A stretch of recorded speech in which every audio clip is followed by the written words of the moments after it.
Hi everyone, I hope आप लोग मस्त होंगे। आपकी पढ़ाई भी अमेजिंग चल रही है। तो आज इस वीडियो में जानेंगे UP triple S C page answer key out हो चुका है, उसके बारे में। आप लोगों को कितना स्कोर बन रहा है आप लोग भी कमेंट में बता दीजिएगा। मैं भी अपना सब्जेक्ट वाइज आप लोगों को अपना स्कोर शेयर कर रही हूँ। तो सबसे पहले जानेंगे मेरा एग्ज़ाम कब था। तो 6 सितंबर को फर्स्ट शिफ्ट में मेरा एग्ज़ाम था। बाकी एग्ज़ाम का लेवल क्या था फर्स्ट शिफ्ट का जो 6 सितंबर को हुआ, उसमें बात करें डीआई के क्वेश्चंस की। तो डीआई का जो एक डीआई था वो तो आसान था, बेहद आसान था, जिसके सारे क्वेश्चंस मेरे सही हुए। बाकी जो डीआई के 2-3 क्वेश्चन थे वहाँ पे कैलकुलेशन ज़्यादा थी और उसमें टाइम लग रहा था। और जीके जीएस की बात करें तो जीके जीएस आसान था मॉक टेस्ट के अकॉर्डिंग। मैंने आरडब्ल्यू पे मॉक टेस्ट लगाया था यूपी ट्रिपल एस सी पेट का। तो उसमें मेरा जो जीके जीएस था उसमें मेरे 25 से 27 क्वेश्चन ऐसे सही होते थे। बट एग्ज़ाम में मेरा अच्छा स्कोर बना है उसके अकॉर्डिंग, मॉक के अकॉर्डिंग। और डीआई में मेरे 19-20 क्वेश्चन सही हो जाते थे मॉक टेस्ट में आरडब्ल्यूए पे। बट मेरा एग्ज़ाम में उससे कम बना है, अपोजिट हुआ है जीके जीएस और डीआई को लेकर के। तो मैं आप लोगों को अपना सारा सब्जेक्ट वाइज स्कोर शेयर कर रही हूँ। और आप लोग भी अपने कमेंट में बता दीजिएगा डीआई में आप लोगों को कितने स्कोर बने हैं और कौन से शिफ्ट में आप लोगों का एग्ज़ाम था। और उसके पहले बता दें कि मतलब लेखपाल के लिए आप लोगों को ट्रिपल सी होना ज़रूरी है। और इसका रिज़ल्ट आप लोगों को दिसंबर के फर्स्ट वीक में देखने को मिलेगा। ट्रिपल सी जो पेज का रिज़ल्ट है वो दिसंबर के फर्स्ट वीक में देखने को मिलेगा। तो इसके पहले जिनके भी पास ट्रिपल सी का जो सर्टिफिकेट है नहीं है तो वो लोग 3 महीने तक अपना आराम से कर सकते हैं। 3 महीने का कोर्स होता है, आप लोग एग्ज़ाम दे करके अपना ट्रिपल सी का जो सर्टिफिकेट है उसे बनवा सकते हैं। ट्रिपल सी का जो सर्टिफिकेट है वो मेरे पास है, मैंने इसको कर रखा है बहुत पहले ही, तो इस वजह से। और जो वीडियो का वैकेंसी है आप लोगों ने चेक किया होगा, 3200 प्लस इसका वैकेंसी आ चुका है। और जैसे ही रिज़ल्ट निकलेगा उसके बाद से उसकी प्रोसेस भी शुरू कर दी जाएगी। तो जो एग्ज़ामपुर के टीचर हैं विवेक सर, उन्होंने बता रखा है कि अगर लेखपाल के लिए अगर आप लोगों को तैयारी करना है तो उसमें 50 आपका पेज में मार्क्स होना चाहिए। बट ये बेहद कम है और मुझे नहीं लगता कि इतना भी कम हो सकता है। बट टीचर कह रहे हैं तो ऐसा हो सकता है। लेकिन आरडब्ल्यूए के जो अंकित सर हैं उनका भी जो कट ऑफ लिस्ट का एक वीडियो आने वाला है, तो उसको देखने के बाद मैं आप लोगों को शॉर्ट वीडियो में बता दूँगी कितना बन रहा है, और आप लोग भी चेक कर सकते हैं।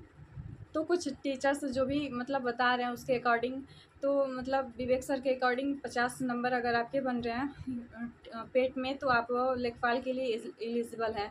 बाकी वीडियो के लिए क्या होने वाला है ये आगे की वीडियो में आप लोगों को पता चल जाएगा।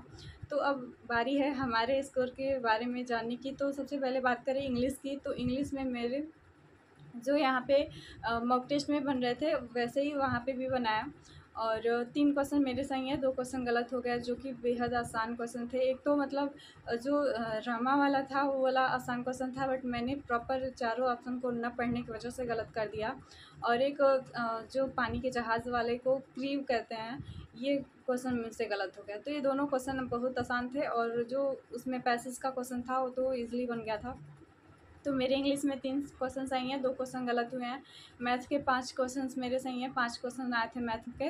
और रीजनिंग की बात करें तो रीजनिंग में 4 क्वेश्चन आए हुए थे, जिसमें से 3 क्वेश्चन मेरे सही हैं और 1 क्वेश्चन गलत हुआ है। हिंदी पैसेज की, तो हिंदी पैसेज में मेरे 9 क्वेश्चन सही हैं और 1 क्वेश्चन बस गलत हो गया है हिंदी पैसेज से लेकर के। और हिंदी की बात करें हिंदी में प्रॉपरली तो मेरे 5 क्वेश्चन सही हैं, जो भी क्वेश्चन आए थे हिंदी के उतने मेरे सही हैं। और बात करें जीके जीएस की, तो जीके जीएस में मैंने आप लोगों को सबसे पहले ही बताया कि मॉक टेस्ट में आरडब्ल्यू पे मैं लगाती थी तो उसमें मेरे 27 से 28 क्वेश्चन से सही होते थे।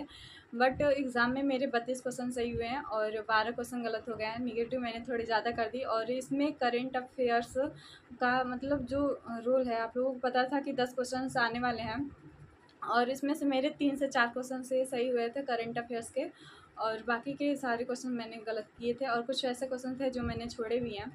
और मतलब जीके जीएस मेरी मॉक के अकॉर्डिंग अच्छी हुई है। जीके जीएस में 32 क्वेश्चन मेरे सही हुए हैं और इतना तो कभी मॉक टेस्ट में मेरा नहीं हुआ। डीआई की बात करें तो डीआई में मैंने 14 क्वेश्चन किए थे और इसमें से 2 क्वेश्चन गलत हुए हैं, 12 क्वेश्चन मेरे सही हैं।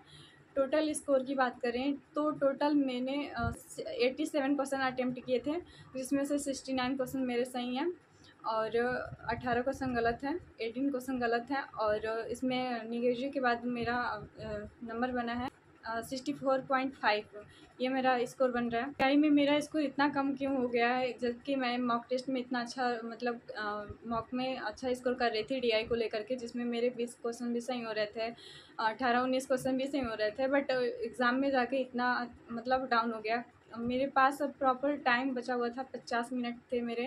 बाकी सारे सब्जेक्ट को करने के बाद, गोला भरने के बाद मेरे प्रॉपरली जो डीआई के क्वेश्चन थे 20 क्वेश्चन, उसको करने के लिए मेरे पास 50 मिनट बचे थे। टाइम की बिल्कुल भी कमी नहीं थी, बस मेरा माइंडसेट सही नहीं हो पा रहा था। जैसे ही मेरा एक डीआई का क्वेश्चन देखा, मैं यहाँ पे आप लोगों को लगा दूँगी। उसमें जैसे कई सारे फैक्ट दिए गए थे, जिसकी वजह से कैलकुलेशन थोड़ी बढ़ गई थी और जैसे मुझसे क्वेश्चन नहीं बन रहा था तो मेरा दिमाग काम करने बंद हो गया था। जैसे ही मुझे लग रहा था कि अब मेरा पेपर ख़राब होने वाला है, मेरे माइंड में सिर्फ यही सारी चीज़ें चल रही थी कि अब तो मतलब डीआई ने मेरा सारा पेपर ख़राब कर दिया। और मेरे मन में ये चल रहा था कि मैं घर पे मॉक टेस्ट में इतना अच्छा स्कोर कर रही थी, यहाँ आने के बाद ऐसे-ऐसे क्वेश्चन देखने को मिल रहे हैं, मेरा सारा मेहनत ख़राब हो गया। ये सारी चीज़ें मेरे माइंड में चल रही थी एग्ज़ाम हॉल में, जिसकी वजह से मेरा कैलकुलेशन और जो क्वेश्चन को सॉल्व करने का तरीका था, वो मेरा बिल्कुल भी समझ में नहीं आ रहा था क्या होगा। जो भी क्वेश्चंस मतलब अटेम्प्ट करने जा रही थी, लग रहा था कि नहीं बनेगा, आंसर तक नहीं पहुँच पा रही थी और जिसकी वजह से मैंने एक क्वेश्चन में 5 मिनट भी दिए, बट फिर भी नहीं हुआ। और कुछ ऐसे क्वेश्चन थे जो ईज़िली बन गए। एक तो डीआई ऐसा था जो आसान था, उसको मैंने प्रॉपर्ली कर लिया, उसमें से एक भी क्वेश्चन गलत नहीं है। बाकी के जो 3-4 डीआई हैं, उसमें मेरे कभी किसी में 2 क्वेश्चन सही हैं, किसी में 3 क्वेश्चन सही हैं, इस तरीके से हैं। और बाकी बहुत सारे क्वेश्चन मुझसे छूट रहे थे, जिसकी वजह से मेरा माइंडसेट एकदम डाउन हो चुका था और मुझे लग रहा था कि अब मेरा पेपर ख़राब हो चुका है पूरा। और इस वजह से मेरे क्वेश्चन भी जल्दी सॉल्व नहीं हो रहे थे। ये मेरी सबसे बड़ी कमी है। एग्ज़ाम हॉल में जाकर के अपना दिमाग ख़राब कर लेती हूँ, इसकी वजह से मेरा एग्ज़ाम पूरा का पूरा ख़राब हो जाता है। जो रिज़ल्ट आता है उसमें मेरा स्कोर बहुत ही डाउन हो जाता है इस तरीके से। तो मैं प्रॉपरली अपने माइंडसेट को सही करके जाती हूँ। सब कुछ अच्छे से सोच के जाती हूँ कि नहीं, इस बार अच्छा करना है, डरना नहीं है, घबराना नहीं है। लेकिन एग्ज़ाम में हॉल में जाने के बाद जो आप लोग प्रेशर कहते हैं, एग्ज़ाम प्रेशर, वही हो चुका था और जिसकी वजह से डीआई के क्वेश्चन मुझसे बिल्कुल भी नहीं बन रहे थे और इसकी वजह से थोड़ा स्कोर कम हो गया। बाकी आप लोग बताइएगा कि किस तरीके से मैं अपने माइंडसेट को सही कर सकती हूँ इस चीज़ को लेकर के, जो एग्ज़ाम हॉल में बैठने के बाद क्वेश्चंस को देख के डरने का जो भाव है वो कैसे सही हो सकता है। बाकी आरडब्ल्यूए का जो कट ऑफ लिस्ट है, उसको देखने के बाद पता चलेगा कि क्या मतलब सेफ़ स्कोर रहने वाला है या फिर मेरा होगा या नहीं। आप लोग भी अपना कमेंट में स्कोर शेयर कर दीजिएगा। बाकी नेक्स्ट एग्ज़ाम की तैयारी में जुट चुके हैं। मेरा दिल्ली पुलिस और यूपी पुलिस टारगेट रहने वाला है, क्योंकि यूपीएसआई के लिए मैं एलिजिबल नहीं हूँ। और बाकी जो लोग अपने जो भी एग्ज़ाम है उसको अच्छे से देते रहिए, उसकी तैयारी अच्छे से करते रहिए और मिलते हैं नेक्स्ट वीडियो में। Take care, bye.